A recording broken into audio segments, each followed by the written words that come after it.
Welcome to a story that will take you far away from the world around you and into a magical journey of self-discovery. As I share this tale with you, I want you to close your eyes, breathe in deeply, and imagine that you're no longer here. Imagine stepping into a world of vintage charm, a time when royal carriages glide over cobblestone streets, grand chandeliers sparkle like diamonds, and the air is thick with the scent of old books, rose gardens, and mystery.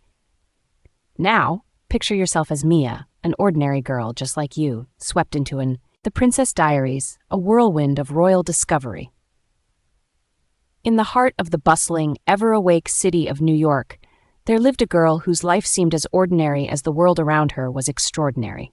Her name was Mia Thermopolis, and though she had her share of daydreams like all girls do, nothing in her life hinted at the fantastical journey waiting just beyond the horizon. Mia was not like the popular girls who sauntered through the halls of Albert Einstein High School with an air of effortless cool. No, Mia was the girl who faded into the background, her towering height making her feel more like a tree awkwardly planted in the wrong place than a graceful swan. Her wild mane of frizzy chestnut brown hair had a mind of its own, as if it too was rebelling against the idea of fitting in. She wore combat boots under her school uniform and preferred her journal to socializing, where she could escape into her own thoughts, far away from the messiness of real life. Her days were filled with the typical trials of teenage existence: algebra quizzes that made her head spin, crushes on boys who barely knew she existed, and navigating the turbulent waters of high school friendships. There was Michael Moskowitz, her best friend Lily's older brother, who played guitar in a band and had an easy smile that sent butterflies fluttering through her stomach. But to him, Mia was just Lily's weird friend, lost in her own little world. And there was Josh Richter, the golden boy of the school, who walked down the hallways like he owned the place, a boy Mia secretly thought was a prince among peasants, even though deep down she knew she could never belong in his world. Mia's life was predictable, ordinary, and she liked it that way. After all, the only adventure she had ever dreamed of was getting through high school unscathed. But, as fate would have it, adventure had a way of finding her when she least expected it. One autumn afternoon, as the leaves outside the windows of her loft turned fiery shades of gold and crimson, Mia received an invitation that felt like a whisper from another world. Her grandmother, the imperious and elegant Clarice Ronaldo, had requested her presence for tea at the Plaza Hotel. Clarice, a woman with a voice that could command armies and a gaze that could freeze the sun, had always been somewhat of a mystery to Mia. She lived in a realm far removed from Mia's bohemian life with her artist mother, where paint splatters decorated the walls like confetti and the air smelled perpetually of fresh turpentine. Mia arrived at the plaza feeling out of place among the marble pillars and chandeliers that sparkled like constellations. The room felt too grand, too polished, like she had stepped into a movie set where she was the clumsy extra, not the star. Clarice sat across from her, regal as ever, her silver hair perfectly coiffed, her posture a lesson in grace. There was an air of something momentous, something that hummed in the space between them, like a secret too heavy to stay hidden. "Mia," her grandmother began, her voice smooth but edged with something serious, "there's something you need to know." Mia shifted uncomfortably, her mind racing through the possibilities. Was she about to be grounded for spilling hot chocolate on the new rug last Christmas? Was this about her grades? Or worse, was it about her father, Philippe, who lived a life so distant from her own that he felt like a character in a forgotten fairy tale?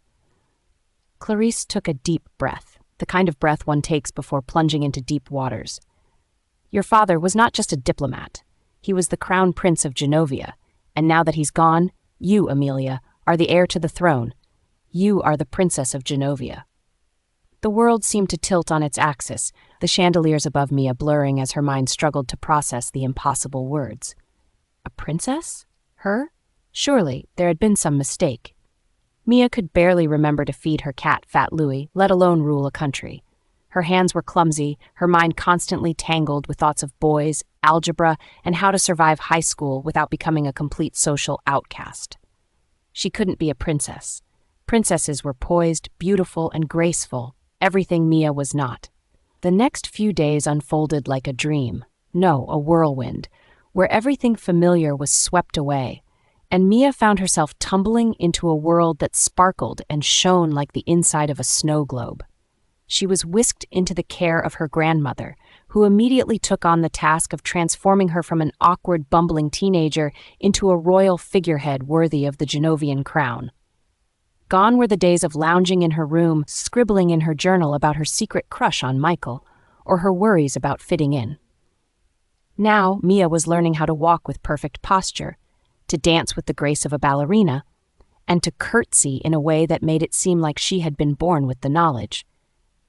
Her hair was tamed into sleek waves, her wardrobe filled with elegant gowns that shimmered like the stars in a midnight sky, and her movements were scrutinized under the watchful eye of Clarice, who was determined to mold her granddaughter into the perfect princess. At first, it all felt like too much. The weight of the crown, figuratively and literally, pressed down on Mia's shoulders like a burden she wasn't ready to carry. She missed the simplicity of her old life, missed her mom, her friends, and the chaotic normalcy of her messy loft.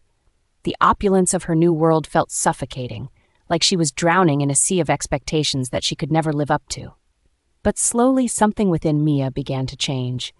As she stood in front of the grand mirrors in her royal chambers, she began to see herself not as the clumsy girl who spilled her lunch in the cafeteria, but as someone who had the power to be more. The more she learned about Genovia, the rolling green hills, the cobblestone streets of its villages, the people who looked to her family for guidance, the more she felt a sense of responsibility, a deep yearning to do something meaningful with this newfound role. Mia's transformation wasn't just about changing the way she looked or how she carried herself. It was about finding the strength that had always been inside her. The kind of strength that didn't come from tiaras or royal titles, but from the heart. She discovered that being a princess wasn't about being perfect, it was about caring for others, about using her voice to make a difference.